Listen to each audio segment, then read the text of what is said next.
ప్రియమైన దేవుని పిల్లరా, జ్ఞాపకానికి గుర్తులివే.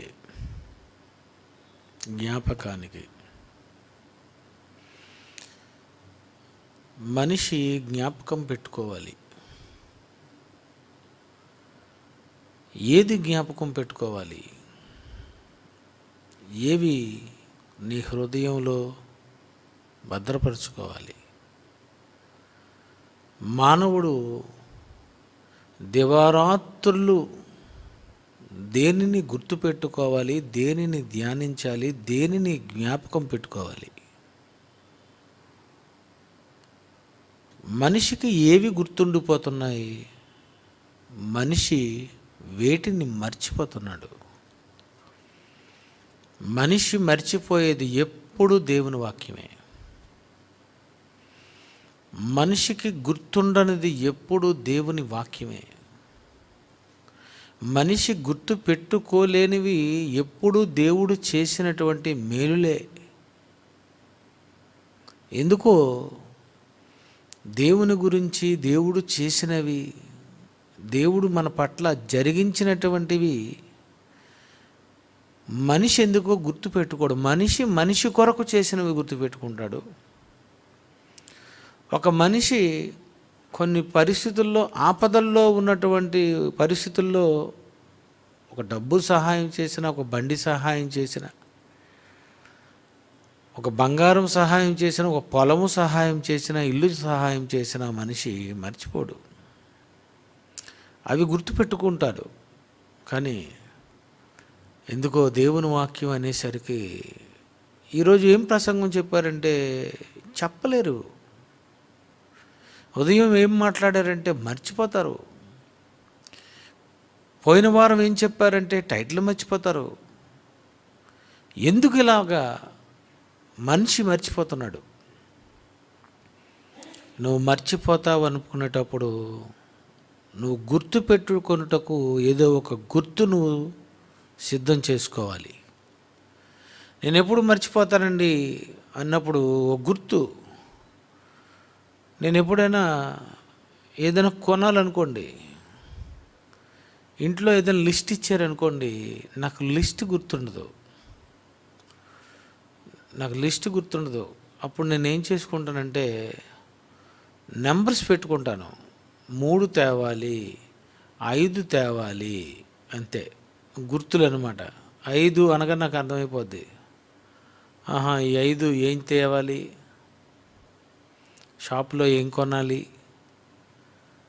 లేకపోతే ఏం తెమ్మని నాకు ఎన్ని చెప్పారు అనుకోగానే నేను అప్పుడు 5 అనుకుంటాను, 3 అనుకుంటాను, 2 అనుకుంటాను. అప్పుడు నాకు గుర్తుండిపోద్ది ఏమంటే 2 తేవాలి, అవి ఏవో ఉన్నాయి అవి అని. అప్పుడు కొంచెం 2 అనటం వల్ల మనకు కొంత గుర్తొస్తుంటుంది.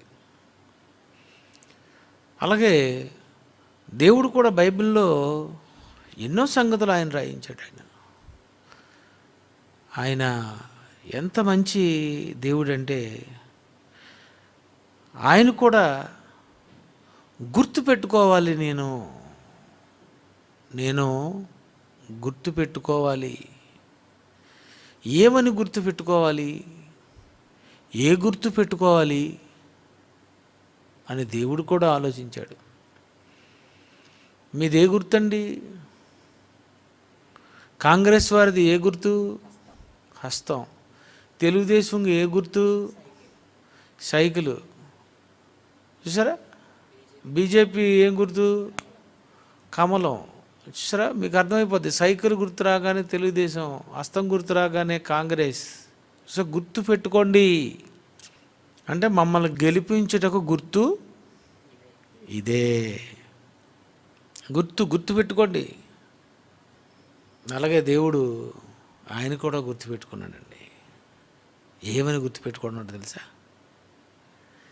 ఏమని గుర్తుపెట్టుకున్నాడు దేవుడు? ఏమని గుర్తుపెట్టుకున్నాడో చూద్దాం. హెబ్రీ పత్రిక 10వ అధ్యాయము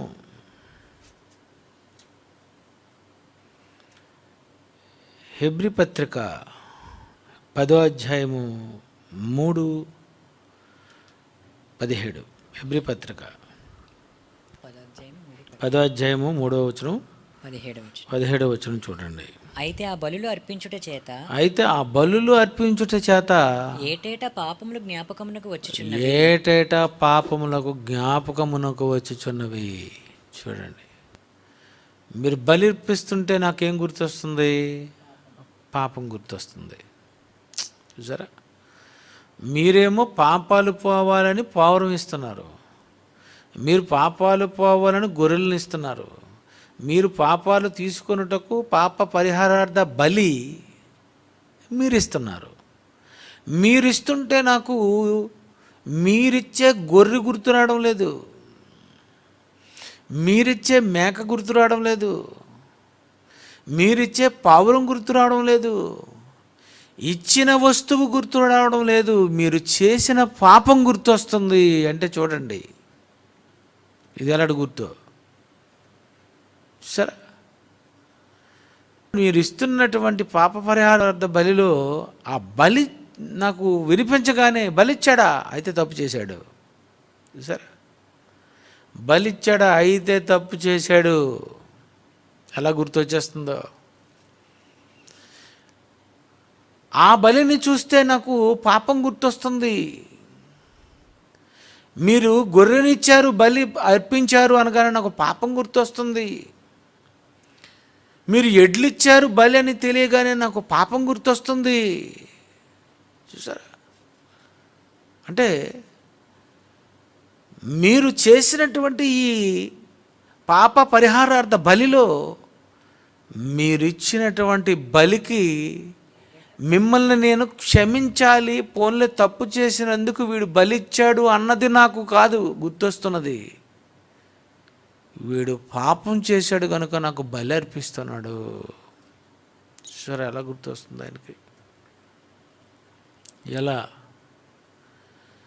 నువ్వు ఏ బలి, నువ్వు గొర్రెనిచ్చినా, మేకనిచ్చినా, పావురానిచ్చినా, ఏ విధమైనటువంటి జీవిని నువ్వు ఇచ్చినా, నువ్వు ఇవ్వగానే నాకు ఏటా మీరు చేస్తున్నారు. చూశారు, ఎవరుందండి? ఏటేటా బలులు అర్పించుట చేత ఏటేటా పాపములు జ్ఞాపకమునకు వచ్చుచున్నవి. నేను జ్ఞాపకం చేసుకోవాలంటే మీ బలి ఇచ్చినప్పుడు నాకు గుర్తొస్తుంది ఏమంటే మీ పాపాలు నాకు గుర్తొస్తున్నాయి. అందుకే దేవుడు అనుకున్నాడు, అయితే మర్చిపోవడానికి ఏమైనా గుర్తుందా? చూడండి, మర్చిపోవడానికి, ఇక మీ పాపాలు నాకు గుర్తు రాకుండా ఉండడానికి మర్చిపోవడానికి గుర్తేది? దేవుడు చూశాడండి, బలిస్తుంటే నాకు మీ పాపాలు గుర్తొస్తున్నాయి కనుక, మీరిచ్చే ప్రతిసారి మీ పాపాలు గుర్తొస్తున్నాయి కనుక మీ పాపాలు నేను మర్చిపోవాలి. ఈ మర్చిపోవడానికి గుర్తు,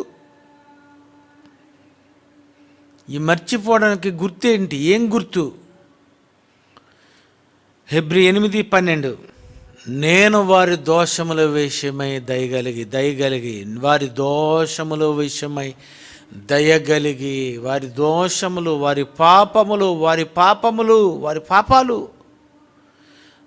పాపాల కోసం నేను దయ చూపించాలి.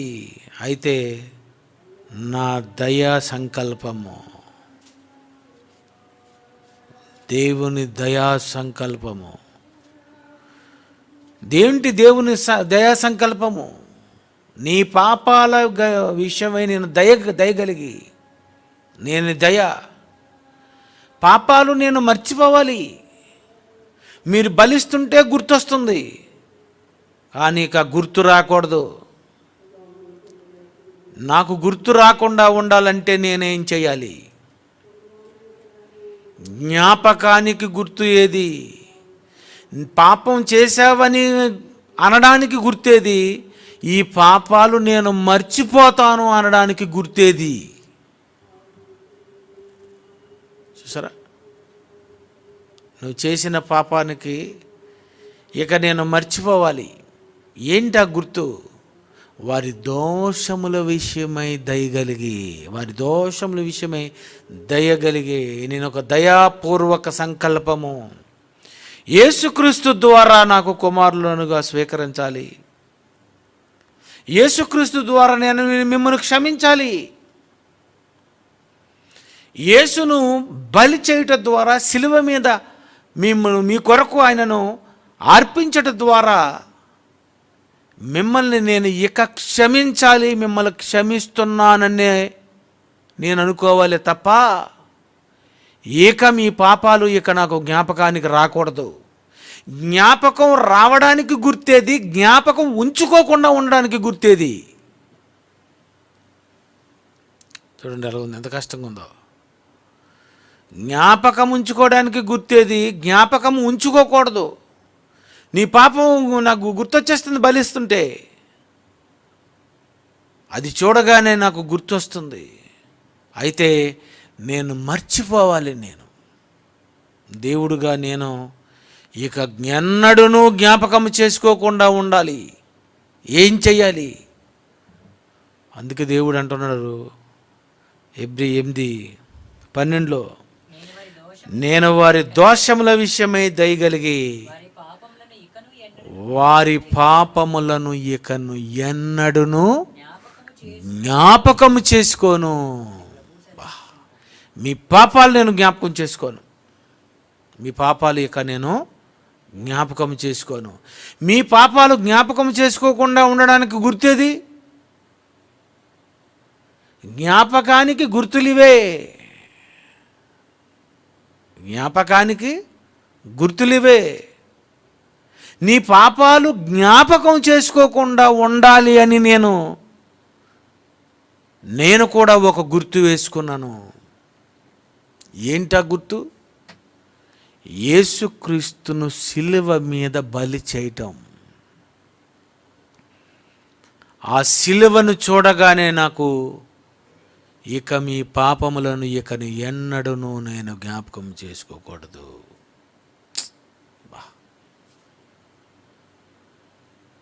ఇక మీ పాపాలను జ్ఞాపకం చేసుకోకూడదు. బలులిస్తుంటే గుర్తొస్తుంది.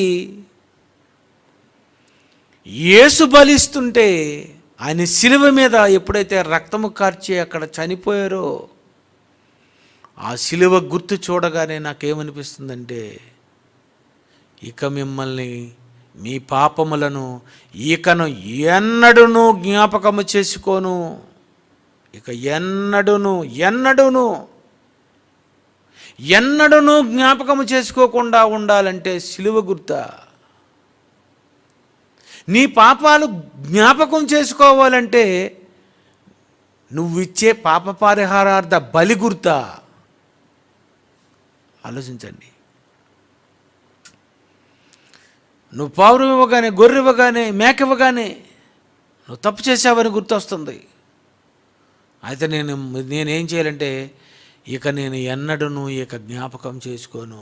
అంటే దేవుడి దగ్గర గుర్తుపెట్టుకునేవి ఉన్నవి, జ్ఞాపకము చేసుకోకుండా ఉండేటటువంటి శక్తి కూడా ఆయనకు ఉన్నది. మనం కూడా, మీరు ప్రాక్టీస్ చేశారో లేదో, మీరు ఎప్పుడైనా ఇది ఆలోచించారో లేదో, ఎదుటివాడు చేసిన తప్పు, ఎదుటివాడు చేసిన పొరపాట్లు, మన పట్ల అవతల వ్యక్తులు చేసినటువంటి పాపాలను నువ్వు జ్ఞాపకము ఉంచుకోలేని స్థితి నీ మైండ్లో ఉందా? లేదా దాన్ని చూడగా నీకు గుర్తు చేస్తుందా? దేవుడు వారి దోషముల విషయమే దయగలిగి వారి పాపములను ఇక ఎన్నడూనూ జ్ఞాపకం చేసుకోను. ఏం దేవుడండి! అనుకోవాలంటే గుర్తుపెట్టుకోగలడు, గుర్తుంచుకోవద్దంటే ఇక ఎన్నడూనూ జ్ఞాపకం చేసుకోను అంటున్నాడు ఆయన. అదే ఆత్మ. ఆత్మకున్న పవర్ అలాంటిది. నీకు అదే ఆత్మ ఉంది. నీకు ఆ పవర్ ఉందా? నీకు ఆ పవర్ ఉందా? నీకు శత్రువును శత్రువుగా చూస్తున్నావా? శత్రువును చూడగానే శత్రువుల కొరకు శత్రువుని క్షమించుడి, మిమ్మల్ని క్షమించిన ప్రకారము మీరును క్షమించండి. మీ అపరాధమును క్షమించాను. మీ ఎదుటివాడు నీ ఏట్లో పొరపాటు చేశాడు, ఆ వ్యక్తిని నువ్వు ఏం చేయాలి? క్షమించుడి. చూసారా ఎలా ఉంది? జ్ఞాపకానికి గుర్తేది? ప్రేమించడానికి గుర్తేది? శత్రువుని క్షమించడానికి గుర్తేది? గుర్తుందా? వాక్యం గుర్తుందా నీకు? గుర్తు జ్ఞాపకం వచ్చేస్తుందా? ఇక నేను ఎన్నడూ క్షమించనంటావు. దేవుడు అంటున్నాడు, ఇక ఎన్నడూ జ్ఞాపకం చేసుకోను. నువ్వేమంటావు? నేను ఎన్నడూ మరిచిపోను, జీవితంలో మర్చిపోను. చి అంటే నీకు బైబిల్ సరిగా అర్థం చేసుకోలేకపోవు. బైబిల్ నీకు రాదు, బైబిల్ నువ్వు పాటించవు, దేవుడు చెప్పిన మాట వినవు. ఇదే కదండి. నువ్వు అలా చేయటం లేదంటే, నీ శత్రువును ప్రేమించలేదంటే అర్థం ఏంటి? ఇవాళ ప్రసన్నబాబు గారు ప్రార్థనలో ముగింపులో ఒక మంచి మాట మాట్లాడారు తెలుసా? మార్నింగ్ ప్రార్థనలో, ముగింపు ప్రార్థనలో ముగింపు డైలాగు, ఒకవేళ మేము ఎవరైనా పొరపాట్లు చేస్తే, వాళ్ళు మా ఏళ్ళు కానీ ఒకవేళ పొరపాటు చేస్తే ఇంకా వాళ్ళని మేము క్షమిస్తున్నాం, మీరు ఏది వినరు, అది మీ అదృష్టం. మీరు ఏది వినరు, మీరు ఏది వినరు. నేను వాక్యం ఒకటే వింటాను, వేరేది నేను తెలుసా? నేను విన్నా ఎందుకో మర్చిపోతాను, ఇష్టం ఉండదు. ఎందుకంటే నాకు మైండ్, నా హార్డ్ డిస్క్ వేరే వాటిని ఎక్కించుకోవడానికి నాకు నిండిపోయింది నాకు. అందుకే నేను డిలీట్ చేసేస్తుంటాను, డిలీట్ చేస్తుంటాను. అవి మీరు ప్రాక్టీస్ చేయాలి. దేవుడు కూడా ఏమంటున్నాడు? మీరు బలులిస్తే గుర్తొస్తుంది, అయితే నేను మర్చిపోవడానికి ఒక గుర్తు పెట్టుకోవాలి. అది యేసు ప్రభు వారు. ఆ యేసు బలితో యేసు ప్రభు నేను పంపించాను కనుక నేను దయగలిగి వారి పాపములను ఇకను ఎన్నడూ జ్ఞాపకం చేసుకోను. దేవుని జ్ఞాపకాలకు గుర్తు ఏది? దేవుడు మర్చిపోవడానికి గుర్తేది? నువ్వు దేవుని పని చేసావన్న గుర్తేది? ఏది? నువ్వు దేవుని పని చేసావన్న గుర్తేది? చెప్పు, ఏది గుర్తు? నువ్వు దేవుని పని చేసావనడానికి గుర్తేది? నువ్వెవరికైనా ఆపదలో సహాయం చేసావనడానికి గుర్తేది? నువ్వు ఎవరికైనా భోజనం పెట్టేవనడానికి గుర్తేది? అంతే కదండి. ఏం గుర్తుంది నీకు? ఏమైనా గుర్తుందా? మనకు అలా కాదు కదండి, మనకు అలాంటి గుర్తులే ఉండవు.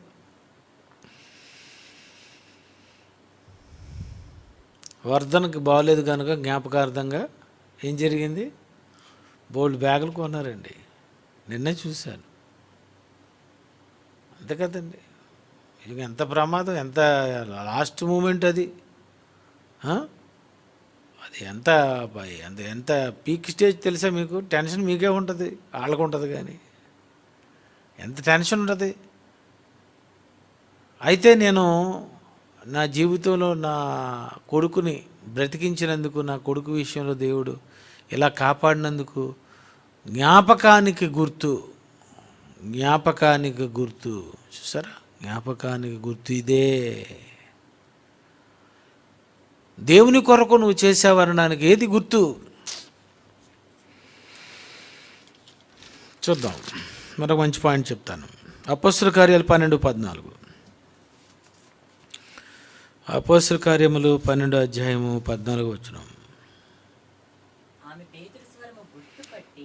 ఆమె పేతురు స్వరము గుర్తుపట్టి సంతోషము చేత తలుపు తీక, పేతురు స్వరము గుర్తుపట్టిందట. గుర్తు. స్వరం ఎందుకు? స్వరం దేనికి? గుర్తుపట్టడానికి. ఇది గుర్తుపట్టడానికి. నాగేశ్వరరావు, ఎన్టీ రామారావు, చిరంజీవి అంటే ఆడపిల్లలు చెప్తే మీకు అర్థమవుతుంది. ఆ స్వరము వినగానే మనకు అర్థమైపోద్ది, ఇగో పలానా వ్యక్తి. గుర్తుపట్టేస్తాం. జాన్సన్ విక్టర్ నన్ను గుర్తుపట్టేస్తారు. జైశాలి గారు చూడండి, గుర్తుపట్టేస్తారు. గుర్తు వాయిస్, మీకంటూ ఒక వాయిస్ ఉంటుంది అండి. మీరు మాట్లాడతారు, మీరు మాట్లాడేటప్పుడు మీకు అర్థమైపోద్ది నా వాయిస్ ఇలాగే ఉంటుంది. అప్పుడు మిమ్మల్ని గుర్తుపట్టచ్చు, ఓహో పలానా వ్యక్తి, ఇది ఆ వాయిస్ ఎక్కడో విన్నట్టుగా ఉంది. సరే, దేనికి స్వరం ఇచ్చాడు దేవుడు నీకు? గుర్తుపట్టడానికి. నువ్వు ప్రసంగం చేస్తుంటావు, ఒక 1 hour ప్రసంగం చేస్తావు, లేదా ఒక 5 నిమిషాల పాట పాడతావు. అవన్నీ దేనికో తెలుసా? గుర్తుపట్టడానికి. గుర్తు జ్ఞాపకాలకు శబ్దం, జ్ఞాపకానికి స్వరం, జ్ఞాపకానికి గుర్తు. ఇవన్నీ గుర్తు. ఒక స్వరం వినగానే ఎక్కడో విన్నాను ఈ స్వరము పలానా వ్యక్తిదే. ఒక ఘంటసాల, ఒక ఎస్పి బాలసుబ్రహ్మణ్యం పాటలు రాగానే ఇది బాలు గారే, ఇగో ఇది పలానా వాళ్ళే, ఇగో ఇతను పలానా మ్యూజిక్ డైరెక్టర్, ఈయన సాంగ్స్ ఇలాగ ఉంటాయి. మనల్ని అనేస్తారు ఇది BOUY సాంగ్స్ అనేస్తారు, ఎందుకంటే అలాగా ఉండవు. ఇది వేరు, మన సాంగ్స్ వేరు. జైశాలి గారు పాడతారు, మరి అదిరిపోయింది పాట, సూపర్.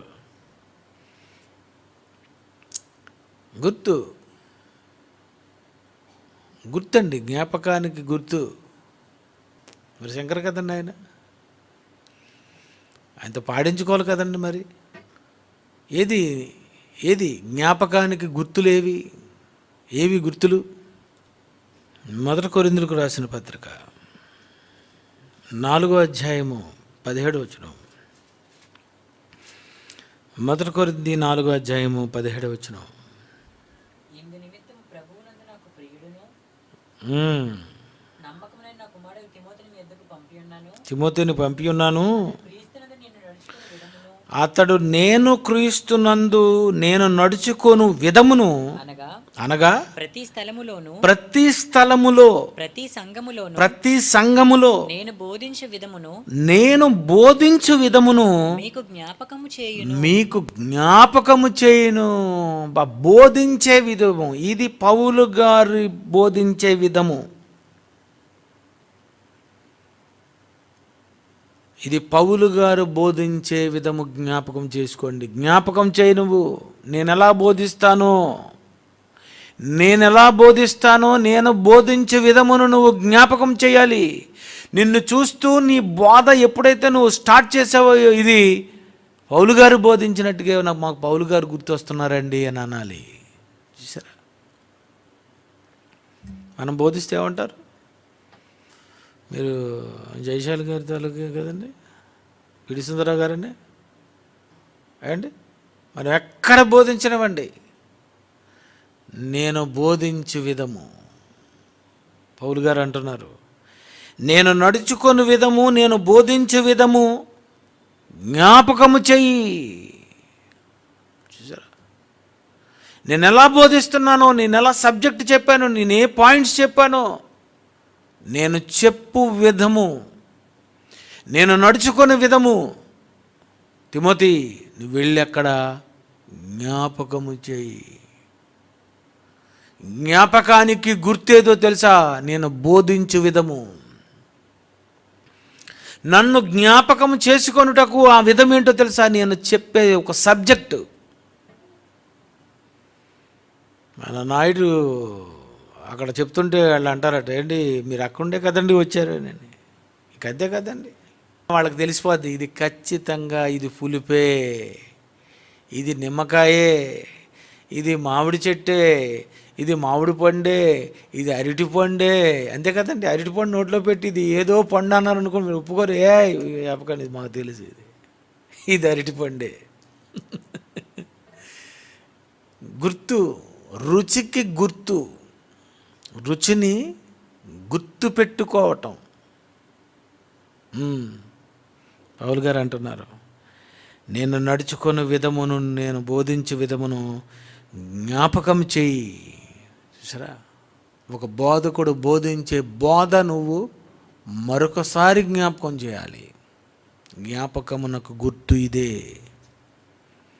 ఆ బోధకుడు దగ్గర నువ్వు నేర్చుకున్నావు గనుక నేర్చుకున్న విధమును, నువ్వు బోధించే ఆ క్రమము, ఆ పాయింట్స్, ఆ విషయాలు అలా చెప్పాలి.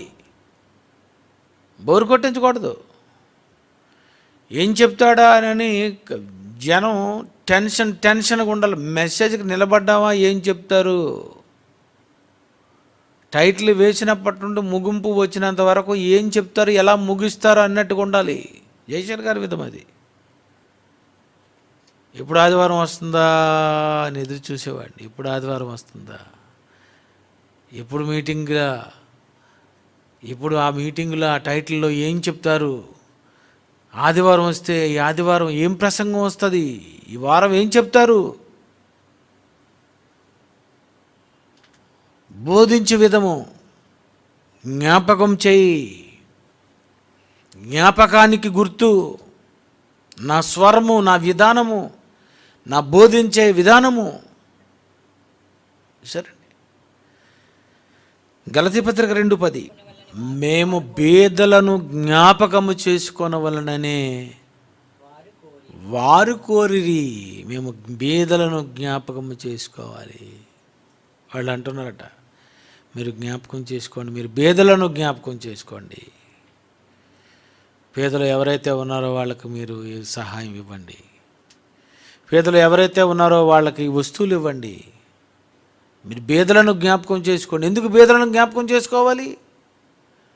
బేదలను జ్ఞాపకము చేసుకున్నట్టుకు ఒకటే ఒక గుర్తుంది. ఏదని?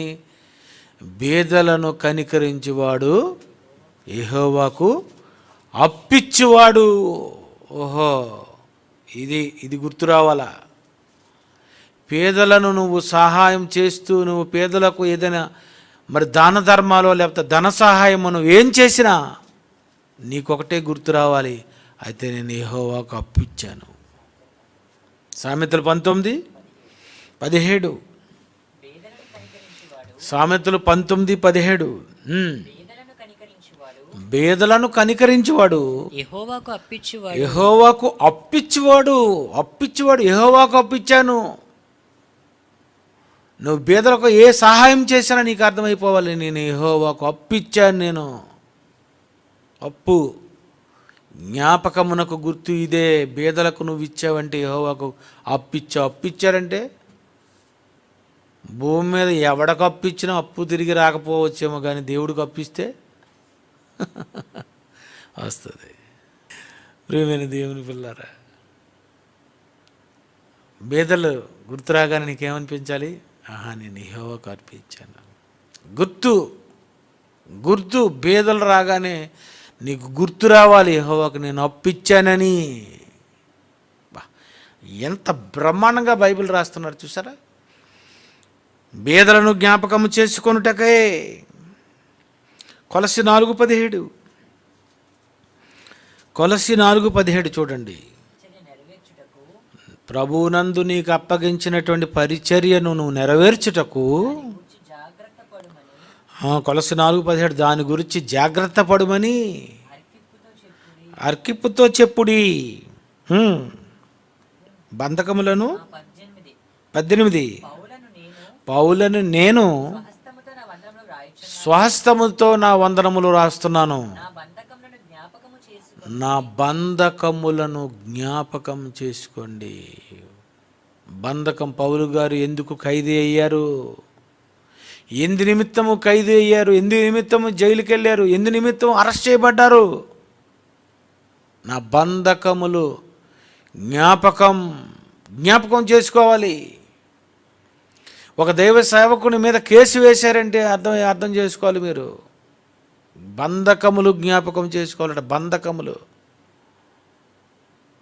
భలేగా అరెస్ట్ అయిపోయాడండి అన్నట్టు గుర్తు చేసుకోకూడదు, తెలుసా? ఎవరైనా ఒక దైవ సేవకుడు అరెస్ట్ అయ్యాడు, ఏమనుకోవాలి? దేవుని కొరకు అతనికి ఒక మంచి అదృష్టం వచ్చింది.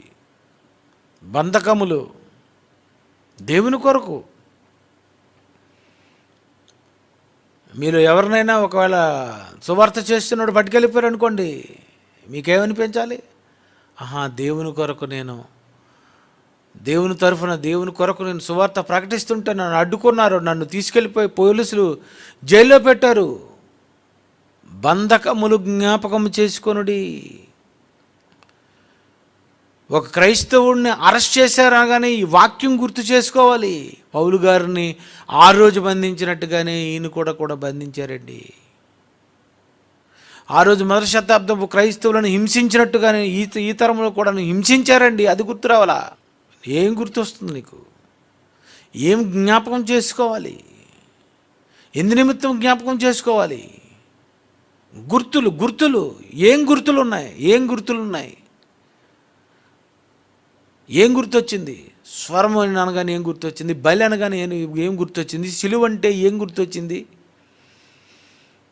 రొట్టె ద్రాక్ష రసం అంటే ఏం గుర్తొచ్చింది? ఏం గుర్తు రావాలి? ఇన్ని గుర్తులు ఎన్నో సంవత్సరాలుగా బైబిల్లో రాయబడిన వీటి వెనకాతల ఉన్న ఉద్దేశం ఇది. గుర్తు పెట్టుకోవడానికి, జ్ఞాపకానికి గుర్తులు ఇవా? ఇవి జ్ఞాపకానికి గుర్తులా? ఇది నేను మర్చిపోతానని దేవుడు గుర్తిచ్చాడా? వారి దోషముల విషయమే వారి మీద నేను దయ చూపుతున్నాను, వారి పాపములు ఇకను ఎన్నడూ జ్ఞాపకం చేసుకోను. ఎందుకంటే యేసుప్రభు సిలువ ఎక్కారు. ఆ సిలువ మీద యేసుప్రభుని చూడగానే అన్న అర్థం అయిపోయింది ఆయనకి. ఏమని? ఇక ఎన్నడూ నేను జ్ఞాపకం చేసుకోకూడదు, నాకు జ్ఞాపకం రాదు. నా కుమారుని బలి గుర్తు రాగానే నాకు ఇక పాపాలు జ్ఞాపకం రావు. జ్ఞాపకానికి గుర్తది. పిల్లరా, క్రైస్తవులుగా మీరు దేవుని నమ్ముకున్న తర్వాత, క్రైస్తవులైన తర్వాత మీరు చేసినవి ఏమున్నాయి గుర్తుపెట్టుకోవడానికి? మీరు చేసినవి ఏమున్నాయి గుర్తుపెట్టుకోవడానికి? 2 పేతురు 1వ అధ్యాయము 14-15. మరియు మన ప్రభువైన యేసుక్రీస్తు మన ప్రభువైన యేసుక్రీస్తు నాకు సూచించిన ప్రకారము నా గుడారమును త్వరగా విడిచిపెట్టవలెనని ఎరిగి నేను ఈ గుడారములో ఉన్నంత కాలము ఈ సంగతులను జ్ఞాపకము చేసి మిమ్మును రేపుట న్యాయమని ఎంచుకొనుచున్నాను. నేను మృతి పొందిన తరువాత కూడా మీరు నిత్యము వీటిని జ్ఞాపకం చేసుకోవాలి. పేతురు పత్రిక మర్చిపోకూడదు. నేను చచ్చిపోయిన తర్వాత కూడా మీ జ్ఞాపకాల్లో ఉండిపోవాలి. అదే పేతురు పత్రిక. సరే, జ్ఞాపకానికి గుర్తు. ఇది జాగ్రత్త చేతును. ఇది నేను ఎక్కడికి చేర్చాలో, ఎవరు దగ్గరకు పంపిస్తే అది ముద్రణ యంత్రం దగ్గరికి చేరిపోతుందో, ఇది రాసినటువంటి ఈ పత్రికలు, వీటిని చాలా జాగ్రత్త నేను చేయాలి. ఎందుకంటే మీ అందరికీ క్రొత్త నిబంధన మత్తయి సువార్త నుండి ప్రకటన గ్రంథం వరకు ఈ పుస్తకాలన్నీ మీరు చదువుకోవాలి, మీరు చూడాలి. నేను జాగ్రత్త చేస్తాను. పేతురు గారు ఎంత మంచి ఆలోచన అండి. ఇదంతా జాగ్రత్త చెయ్యాలి, అంతే కదండి. ఎన్నో ప్రసంగాలు మనం చెప్పాం. ఈ ప్రసంగాలన్నీ మనం జాగ్రత్త చెయ్యాలి. ఎన్నో సభల్లో డైరెక్టర్ గారు మాట్లాడారు. ఆ ప్రసంగాలన్నీ జాగ్రత్త చేయాలి. మన పుస్తకాలు జాగ్రత్త చేయాలి. అవసరమైతే bible open university reference bible తెంచాలా? ఆ రెఫరెన్స్ బైబిల్లోకి వెళ్ళిపోగానే మన ప్రసంగాలు అంతే. ప్రతిదీ కూడా ఈజీగా చెప్పుకునేటట్టుగా ఎన్నో రెఫరెన్స్ బైబిల్ ఉన్నాయి. కానీ Bible open university India international Christ church ఇలాంటివన్నీ చేయాలి. గుర్తు పెట్టుకోవడానికి, జ్ఞాపకానికి. నిజంగా మనమే అలాంటి బైబిల్ దించుతానండి, అదిరిపోద్దండి. ఈ బోధ అందరూ బోధిస్తారు. ఈ బోధ అందరూ నేర్చుకుంటారు. ఈ బోధ యావత్తు ప్రపంచంలో అన్ని భాషల్లోకి వెళ్ళిపోయిందనుకోండి. సత్యవాక్యమును సరిగా విభజించిన బైబిల్ అనట్టలా. అంతే. ఆ రెఫరెన్సెస్ చూసుకోవడం, అదే క్రమంలో మీరు బోధించడం. జ్ఞాపకానికి గుర్తు. ఏది జ్ఞాపకానికి గుర్తు? ఏ గుర్తు చూస్తే నీకు ఏది గుర్తు వస్తుంది? ఏ గుర్తు చూస్తే నీకు ఏది జ్ఞాపకం వస్తుంది? ఏ గుర్తు చూస్తే ఏ ప్రసంగం నీవు మర్చిపోలేకుండా ఉండిపోతున్నావు? ఇలాగా కొన్ని గుర్తులు పెట్టుకుంటే మీరు మర్చిపోరు. మీకు ఒకటే గుర్తుంది, ఏది? మీటింగ్ అయిపోగానే ఇంటికి వెళ్ళిపోవాలి. త్రోవ కరెక్ట్ గుర్తుంది. ఎవరింటి పక్కన ఏ సందులో మీ ఇల్లు, అది కూడా గుర్తుంది. ఏ బస్సు ఎక్కితే, ఏ నెంబర్ బస్సు ఎక్కితే ఎక్కడికి వెళ్ళిపోతామో అది గుర్తుంటుంది. కానీ బైబిల్ ఏది గుర్తుండదు. మర్చిపోతే ఎలా? మర్చిపోతే ఎలా? పిచ్చోళ్ళు అయితేనే మర్చిపోతారు. మీరు మంచోళ్ళు కదా, మర్చిపోకండి. కళ్ళు మూసుకోండి. ప్రేమగల మా తండ్రి, ఏం చేస్తే మీకు జ్ఞాపకం వచ్చిందో, ఏం చేస్తే, ఏం జరిగిస్తే జ్ఞాపకం ఉండదో,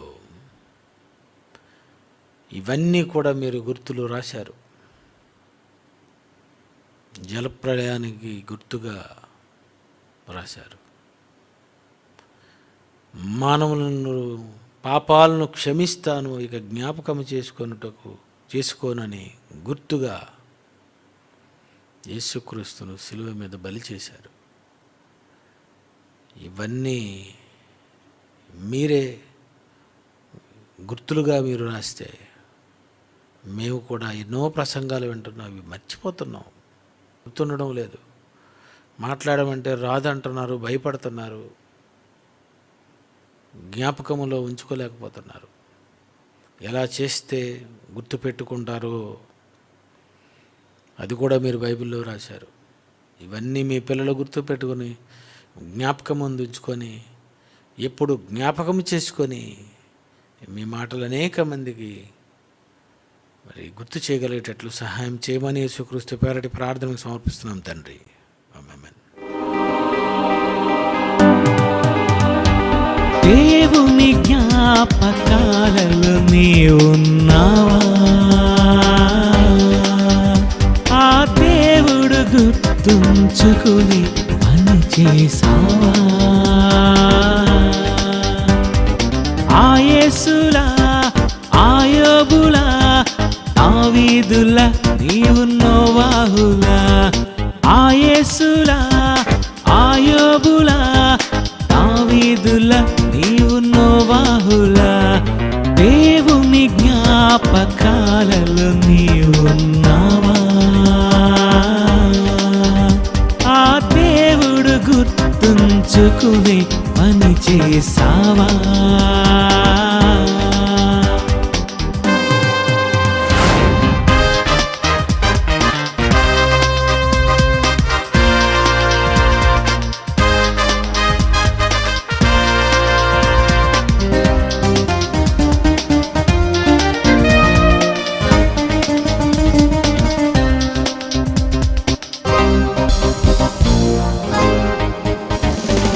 ఈ సృష్టిని ఎదురుగా ఉంచాడు ఆ దేవుడే. చేసింది ఎతనని నువ్వు గుర్తించాలని మరువకి జ్ఞాపకాలే. ఈ సృష్టిని ఎదురుగా ఉంచాడు ఆ దేవుడే. చేసింది ఎతనని నువ్వు గుర్తించాలని మరువకి జ్ఞాపకాలే. తన ప్రేమ గుర్తించవా? మరిచావనే యేసునే పంపెను. దేవుని జ్ఞాపకాలలో నీవున్నావా? ఆ దేవుడు గుర్తుంచుకుని పని చేసావా?